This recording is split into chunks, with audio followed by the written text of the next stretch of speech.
para la Educación de la Primera Infancia de UMEP.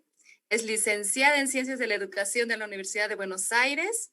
Es profesora en la Maestría de Educación Infantil de UBA y de la Especialización Superior de Educación Maternal de la Universidad Nacional de Santiago del Estero, Argentina. Coordinadora de programas de capacitación y actualización docente en contextos de pobreza. Es evaluadora de políticas públicas y programas sobre la primera infancia. Todos tuyos, querida Mercedes. Buenas tardes a todos y todas. Voy a solicitar compartir pantalla y en primer lugar quiero agradecer el honor de que siento por esta invitación, tanto a Miriam Guancani Zapana, viceministra de Igualdad de Oportunidades, a Ninosca Durán, directora general de Niñez y Personas Adultas, a Hugo Rasuri, jefe de Supervivencia y Desarrollo de la UNICEF, a Adrián Rosengart por haber propuesto mi nombre, a Claudia Benavides por esta linda coordinación y a todo el equipo, y por supuesto la emoción de volver de alguna manera, aunque sea virtual, a un país que amo profundamente, al Estado Plurinacional de Bolivia, que durante 5 años seguidos estuve yendo a trabajar y a colaborar junto con OMEP Bolivia y con la campaña boliviana por el derecho a la educación en múltiples actividades.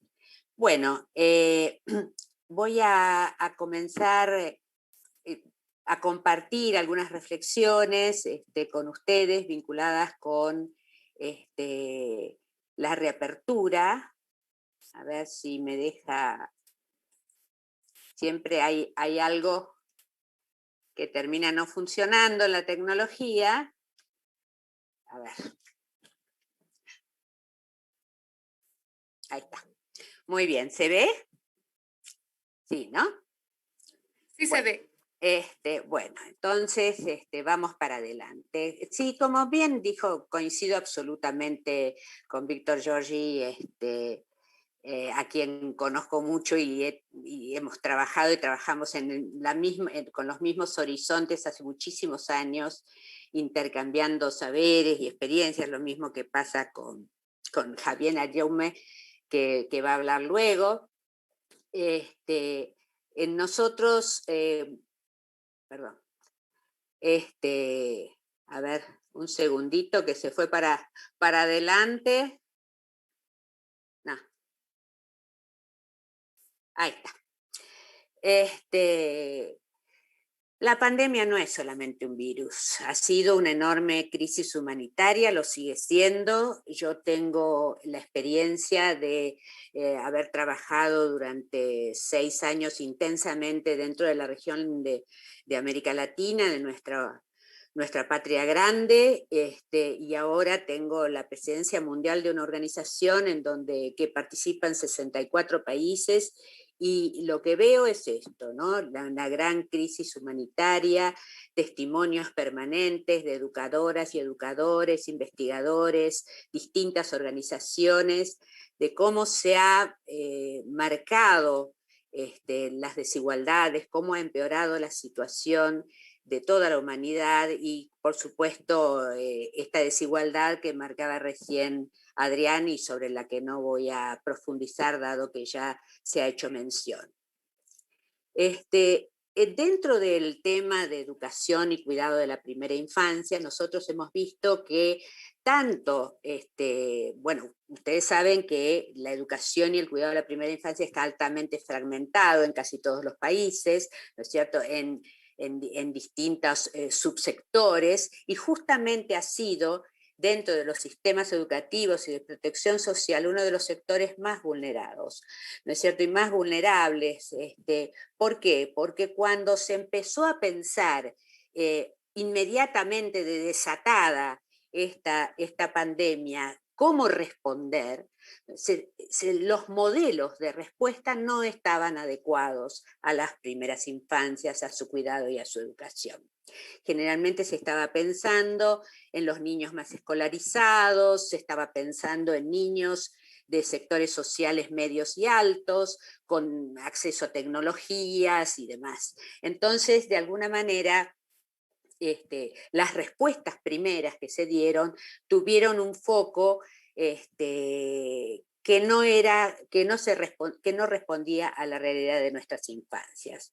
Además, también debemos decir que en primera infancia, y sobre todo en primerísima infancia, en los primeros 3 años de vida, porque la primera infancia abarca el periodo, el ciclo de vida hasta los 8 años, ¿no es cierto?, como dice el Comité de Derechos del Niño, los primeros 3 años de vida tienen menos oferta, ¿no es cierto?, de instituciones, programas y abordajes para la educación y el cuidado. Y muchos están operados en forma privada. También estamos observando en todo el mundo una alta mortandad de instituciones privadas que se sostenían a través de la cuota que pagaban las familias, ¿no es cierto?, pero que al no ir el niño, las cuotas dejaron de pagarse y estas instituciones comenzaron a cerrar en el mundo entero. ¿Qué va a pasar cuando realmente puedan volver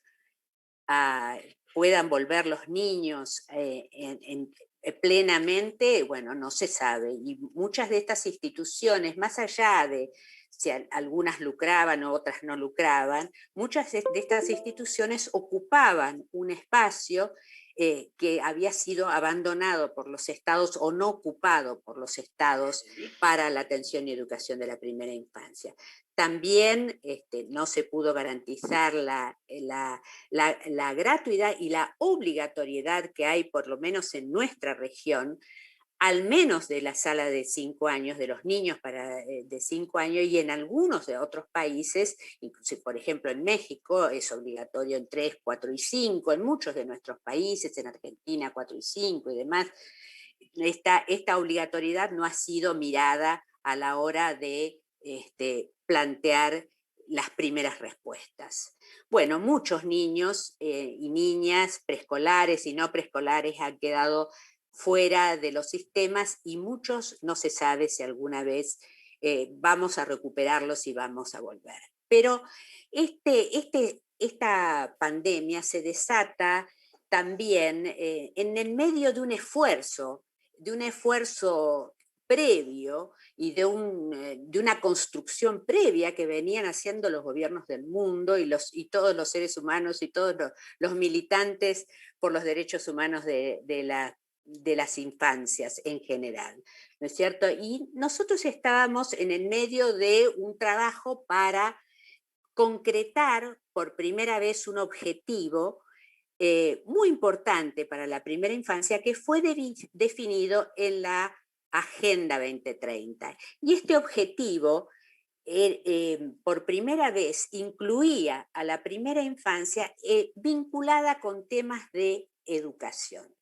Porque las agendas anteriores que los países se habían propuesto para el desarrollo, ¿no es cierto?, tenían que ver con el cuidado de la salud, con la mortalidad infantil, que siguen siendo temas centrales, ¿no es cierto?, pero también esta agenda se propone trabajar sobre la atención y el desarrollo de la primera infancia y la enseñanza preescolar de calidad. ¿Por qué? Porque la Agenda 2030 se cruza con la agenda de derechos humanos que hace muchos años que se viene construyendo en el mundo y que de alguna manera se concreta y se cataliza dentro de lo que es la Convención sobre los Derechos del Niño, y allí se reconoce que la educación no solamente es un derecho, es una herramienta para la concreción de los demás derechos. Para poder construir los demás derechos, la educación se transforma en un derecho habilitador. Y al mismo tiempo vemos que en los 17 objetivos del desarrollo sostenible, la educación también es un catalizador para poder lograrla. Fíjense que por ahora, que gran parte de la humanidad todavía no está vacunada, la única vacuna es la educación, lavarse las manos, aislarse de las reuniones sociales, usar tapabocas, ventilar los ambientes, son todas conductas que se aprenden, ¿no es cierto?, medidas que se van aprendiendo y que se van construyendo a través de la educación. Como en uno de los trabajos de Adrián Rosengart, que coincide con muchos de nuestros análisis realizados en distintos estudios, vemos que las políticas públicas que están desarrolladas en América Latina y en todos nuestros países, vinculadas a la educación y al cuidado, están altamente fragmentadas, son altamente desiguales y son muy diversas. Y esto hay que tenerlo también en cuenta a la hora de pensar cómo se va a volver o cómo se está volviendo, ¿verdad? Porque creo que si bien no me gusta pensar en que la pandemia es una oportunidad, realmente podemos tomar los aprendizajes velocísimos que están ocurriendo en el último año y medio para poder construir alternativas mucho mejores, mucho más potentes, mucho más integradas, mucho más alineadas con los objetivos de desarrollo sostenible y con la agenda de derechos humanos. Entonces, dentro de estas características, con este escenario previo, porque la pandemia no cayó en el vacío, no llegó y fundó algo, un mundo distinto. La pandemia llegó porque teníamos este mundo, teníamos ciudades contaminantes, estábamos estropeando nuestro clima, nuestro ambiente, nuestra naturaleza, estamos viviendo y sosteniendo sociedades altamente desiguales, bueno, pero también estábamos trabajando para transformar, o muchos de nosotros hace muchos años, y militantes anteriores de derechos humanos, venimos trabajando por efectuar, por hacer realidad los derechos humanos de las personas.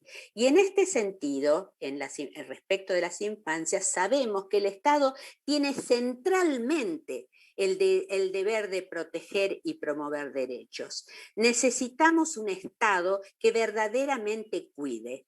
Si el Estado estaba cuestionado por muchas sociedades neoliberales, hoy todas las sociedades reconocen la importancia de tener un Estado para cuidar el derecho a la salud, para cuidar el derecho a la educación, para proteger a los ciudadanos y en estas situaciones de blanco y negro de la pandemia, esta ética estatal necesaria aparece en primera línea y es reconocida aún por los detractores de la acción estatal. Entonces tenemos que cuidar lo común. Y ese cuidado de lo común, por supuesto, si bien el Estado tiene la responsabilidad central, requiere también de la acción y la corresponsabilidad de todos nosotros, de las familias, de las comunidades, que nos asumamos como subjetividades responsables. Y también nosotros tenemos herramientas. No es que todo esto ha caído en el vacío.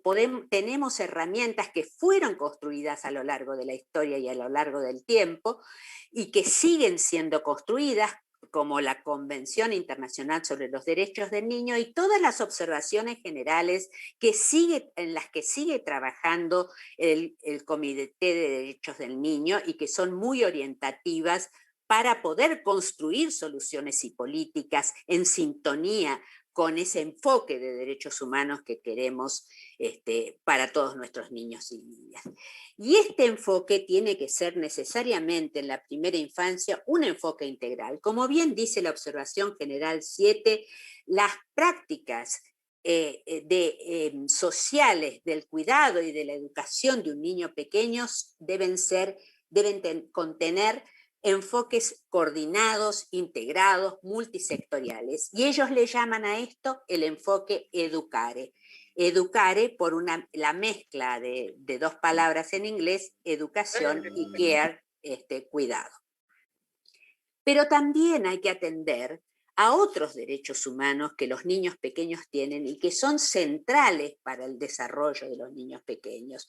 Y uno de ellos es el derecho al juego, la importancia de los vínculos con otros niños y con adultos significativos para la vida de los niños. Nadie crece y se desarrolla holísticamente, ni siquiera holísticamente, nadie crece y se desarrolla, ni vive, ni sobrevive sin un otro significativo, ¿no es cierto? Y sobre todo lo vemos en los primeros meses, en los primeros días, en los primeros años que transitan los niños pequeños.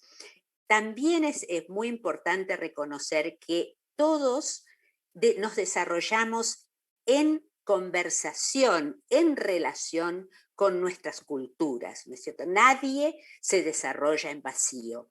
El desarrollo es posible porque hay una cultura construida y esa cultura debe estar disponible hacia los niños pequeños para que los niños pequeños la adopten, la recreen, la transforman en culturas infantiles junto con todos los demás derechos vinculados a los lenguajes, a las distintas formas de expresión y demás que recién marcaba Víctor. Me quedan 4 minutos y todavía tengo un montón de cosas para decir. Pero lo que sí quiero decir es que también es otra de las cosas importantes del marco de derechos humanos y del marco de la Agenda 2030, es que no es posible cumplir todo esto sin inversión.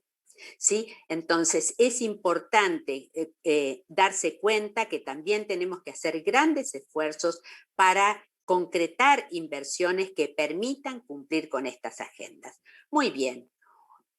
Yo vuelvo a insistir en que hemos desarrollado como humanidad, como organizaciones y como militantes y como gobiernos, muchísimos documentos, acciones para responder a esta situación. Por ejemplo, el IPI UNESCO tiene un documento breve que describe cuáles son las políticas, las respuestas que han dado los países. Y las respuestas han sido de distinto nivel. Respuestas que tienen que ver con el bienestar material, o sea, con el auxilio de dinero, de ingresos solidarios, de entrega de tarjetas bancarias, de bonos de ayuda, con la asistencia alimentaria que rápidamente se puso en las agendas de muchos de nuestros países para responder a esta situación y a la crisis que estaba generando esta pandemia, canastas familiares, programas de alimentación, para suplir además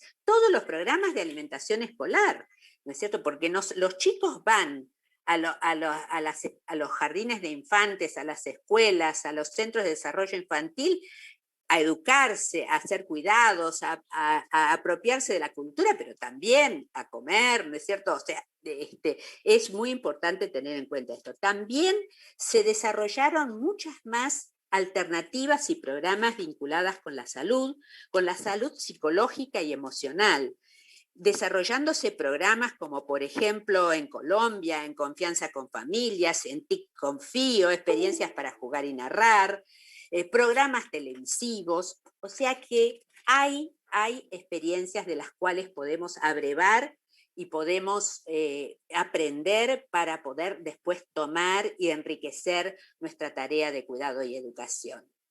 Ruth Cuitca, que está aquí presente y que es la presidenta de la OMEP Argentina, tiene un documento muy lindo, han presentado una serie de documentos desde OMEP Argentina vinculados con el regreso a la presencialidad que quiero poner acá a compartir con todos. Y una de las cosas que afirma, por supuesto, es que la educación y el cuidado son prácticas inseparables y que hay que focalizarse en cuidar a los niños y niñas en esta etapa, en cuidar a los que cuidan y a las que cuidan, en cuidar a los espacios y los ambientes y en cuidar los climas institucionales, ¿no es cierto? Los vínculos, cómo se va a reorganizar cómo se va a recibir a los niños, si los recibimos con temor, si los recibimos con resquemores, con desconfianza, o si los recibimos con alegría, con optimismo y pensando en un horizonte que, bueno, va a mejorar.